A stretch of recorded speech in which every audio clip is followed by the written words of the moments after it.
नमस्कार, मैं शैला हिंदी अध्ययन विभाग से CNC PU कॉलेज चित्रदुर्ग। हम आज देखने वाले हैं साहित्य वैभव पुस्तक के साहित्य वैभव पुस्तक में द्वितीय सोपान में पद्य भाग के मध्यकालीन युग में आने वाले मीराबाई के पद। मध्यकालीन युग में मीराबाई आते हैं। इन्होंने इनसे रचिता हुआ पदों को आज हम देखेंगे। मीराबाई कृष्ण भक्ति काव्यधार के ಶ್ರೇಷ್ಠ ಕವಯಿತ್ರಿ मानते थे। ನಾವು ಇವತ್ತು ನೋಡ್ತಾ ಇರೋದು ಸಾಹಿತ್ಯ ವೈಭವ ಪುಸ್ತಕದಲ್ಲಿ ದ್ವಿತೀಯ ಸೋಪಾನ ಪದ್ಯ ಭಾಗದಲ್ಲಿ ಬರುವಂತಹ ಮಧ್ಯಕಾಲೀನ ಯುಗದಲ್ಲಿ ಬರುವಂತಹ मीराबाई ಪದಗಳನ್ನ ನೋಡೋಣ। मीराबाई के पद देखेंगे। अब देखेंगे कवयित्री का परिचय। कौन कवयित्री? मीराबाई की परिचय।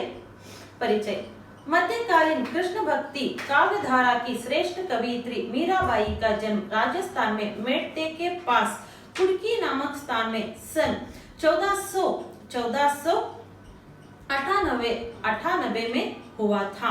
मध्यकालीन कृष्ण भक्ति काव्यधारा की श्रेष्ठ कवयित्री मानते थे इनको। किनको? मीराबाई को। इनका जन्म कहाँ हुआ? राजस्थान के मेड़ती नामक एक छोटा सा ग्राम कुड़की नामक स्थान में इनका जन्म हुआ। इವರು ಹುಟ್ಟಿದ್ದು ಇವರು ಕೃಷ್ಣನನ್ನ ತುಂಬಾ ಆರಾಧನೆ ಮಾಡ್ತಾ ಇದ್ರು। ಇದರ ಜೊತೆಗೆ ಕೃಷ್ಣನನ್ನ ಪ್ರೀತಿಸ್ತಾ ಇದ್ರು मीराबाई ಅವರು। ಇವರು ಹುಟ್ಟಿದ್ದು ರಾಜಸ್ಥಾನದ ಮೇಡ್ತಿ ಎಂಬ ಹತ್ತಿರ ಇರುವಂತಹ ಕುಡುಕಿ ಎಂಬ ಸ್ಥಾನದಲ್ಲಿ ಇವರು ಜನ್ಮವನ್ನು ಹೊಂದ್ತಾರೆ। ಇವರು 1498ರಲ್ಲಿ ಇವರು ಹುಟ್ಟಿದ್ದು 1498ರಲ್ಲಿ ರಾಜಸ್ಥಾನದ ಬಳಿ ಇವರ ಜನ್ಮ ಆಗುತ್ತೆ। जन्म हुआ। मीराबाई जोधपुर के महाराजा रत्न सिंह की पुत्री थी। मीराबाई जोधपुर राजराद रत्नसिंह ಅವರ पुत्री रत्नसिंह की पुत्री थी और इनके पति का नाम है उदयपुर के राजकुमार भोजराज से इनका विवाह हुआ।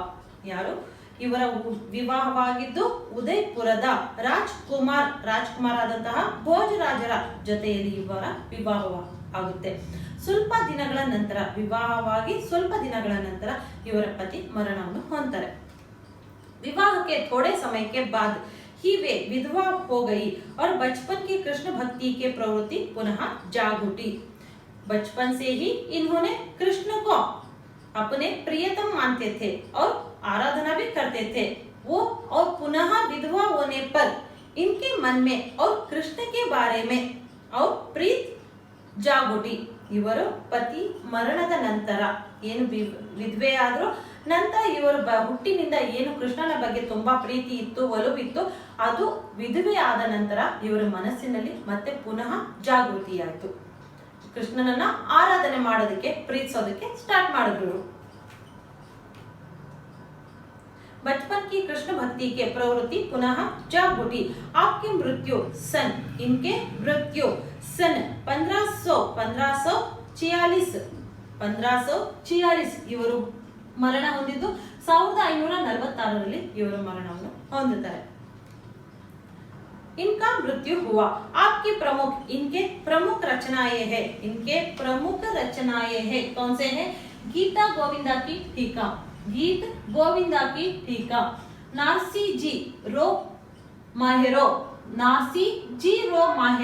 राग गोविंदा, सोरठ संग्रह, मीरा की पदावली, ये सब इनके प्रमुख रचनाएं हैं। इसके साथ साथ इन्होंने इनका काव्य भाषा था कौन सा? राजस्थानी, गुजराती और ब्रज मिश्रित था। इन्होंने क्या पद रचना करते थे? ये सब राजस्थानी, गुजराती और ब्रज भाषा में रहता था। ಇವರು ಏನು ರಚನೆಗಳನ್ನ ಮಾಡ್ತಾ ಇದ್ರು ಇವೆಲ್ಲ ಇವರು ರಾಜಸ್ಥಾನದಲ್ಲಿ ಹುಟ್ಟೋದ್ರಿಂದ ಇವರ ಭಾಷೆ ಏನು? ರಾಜಸ್ಥಾನಿ, ಗುಜರಾತಿ ಮತ್ತೆ ಬ್ರಜ ಭಾಷೆ ಆಗಿತ್ತು। प्रस्तुत का मतलब आपके पुस्तक में साहित्य वैभव पुस्तक में पद मीराबाई के पद है। इस पद में कौन सा विषय है, इसके बारे में देखेंगे। प्रस्तुत पदों में मीराबाई जी ने कृष्ण को अपना प्रियतम माना है। इस पद में कृष्ण को मीराबाई ने क्या माना है, अपना प्रियतम माना है। ನಾವು ಇವತ್ತು ನೋಡುತ್ತಿರುವಂತಹ ಮೀರಾಬಾಯಿ ಕೆ ಪದ, ಇದರಲ್ಲಿ ಏನಿದೆ ಅನ್ನೋದನ್ನ ಚಿಕ್ಕದಾಗಿ ಕೊಟ್ಟಿದ್ದಾರೆ. ಕೃಷ್ಣನ ಬಗ್ಗೆ ಪ್ರೀತಿ ಇರೋದನ್ನ ಹೇಳ್ತಿದ್ದಾರೆ. प्रियतम माना है, दर्द और भावों की अत्यंत तीव्रता मीराबाई के काव्य की विशेषता है। दर्द और भावों की तीव्रता मीराबाई की काव्य की विशेषता है। इनके काव्य में क्या रहता था, कृष्ण के बारे में, इनके मन में क्या दर्द था, इसके बारे में ही इन्होंने पद रचना करते थे। ಇವರ ಮನಸ್ಸಿನಲ್ಲಿ ಕೃಷ್ಣನಿಗೆ ಎಷ್ಟು ಪ್ರೀತಿ ಇದೆ ಅನ್ನೋದನ್ನ ತುಂಬಾ ದುಃಖದಿಂದ ಅದನ್ನ ವರ್ಣನೆ ಮಾಡ್ತಾ ಇದ್ರು.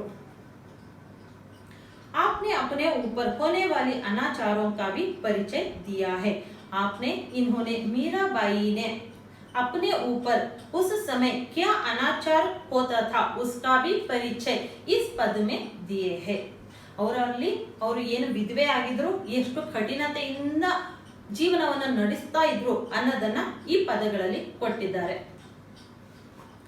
परिचय दिया है। मीराबाई की भक्ति दैन्य एवं माधुर्य भाव की है। मीराबाई का भक्ति दैन्य और माधुर्य भाव का है। इनका भक्ति किस तरह है, बहुत माधुर्य से भरा हुआ है। कृष्ण के बारे में बहुत माधुर्यता भरा हुआ है। अब देखेंगे इन पदों को। महरी गिरिधर गोपाल दूसरा ना कोई, महरी गिरिधर गोपाल दूसरा ना कोई, दूसरा ना कोवा साधु सकल लोक जोई, भाया छोड़े बंधु छोड़े संग सोए, सदा संग बैठ लोक लजा कोई, सदा संग बैठ लोक लजा कोई, भगत देखे राजी होए जगत देखे रोए, भगत देखे राजी होए जगत देखे रोए, असवा जल सींच प्रेम बेला भोए, असवा जल सींच प्रेम बेला भोए, राणा विशारु प्याला भेजा पिया मगन होए, अब तो बात फैल पड़चो जगन सब खोए, अब तो बात फैल पढ़ाया जगन सब खोई, मीरारी लगन लांग्या होना होजू होय, मीरारी लगन लांग्या होना होजू होय। अब देखेंगे और एक बार इस पद को पढ़ेंगे। महरी गिरिधर गोपाल दूसरा ना खोय, दूसरा ना खोवा साधु सकल लोक जोए, भाया छोड़ा बंधु छोड़ा सगा सोया सदा संग बैठ लोक लाज खोया, भगत देखा राजी खोया जगत देखा रोया, असवा जल सींच प्रेम बेला धोया, राणा विशालु प्याला भेजा पिया मगन होया, अब तो बात फैल पड़े जगन सब खोया, मीरारी लगन लांग्या होना होजू होय। अब दूसरा पद, भज मन चरण कवल अवनासी, भज मन चरण कवल अवनासी, जेताई दीसा धरनी गगन माते ताई उठी जासी, जेताई दीसा धरनी गगन माते ताई उठी जासी, तीरथ भरत ज्ञान कतांत कहा लाया करवत खासी, तीरथ भरत ज्ञान कतांत कहा लाया करवत खासी, या देही रो गर्भ ना करना माठी मामिल जासी, या देही रो गर्भ ना करना माठी मामिल जासी, यू संसार चहर री भाजी सांझ पड़ैया उठ जासी, यू संसार चहर री भाजी सांझ पड़ै उठ जासी, कहाँ भाया था भगवा पहराय घर तज लाया सन्यासी, कहाँ भाया था भगवा पहराया घर ताज तज लाया सन्यासी। होगी होय जोगी होय जगत जोगी होय जगत न जाना उलट जन्म रा फांसी। जोगी होय जगत न जाना उलट जन्म रा फांसी। अरज कुरस अबला श्याम तुम्हारी दासी। अरज कुरस अबला श्याम तुम्हारी दासी। मीरा रे प्रभु गिरिधर मीरा रे प्रभु गिरिधर नगारा कटाया म्यारी घासी। मीरा रे प्रभु गिरिधर नगारा नगारा कटिया म्यारी म्यारी घासी। Thank you. इस पदों का भावार्थ अगले क्लास में देखेंगे। Thank you.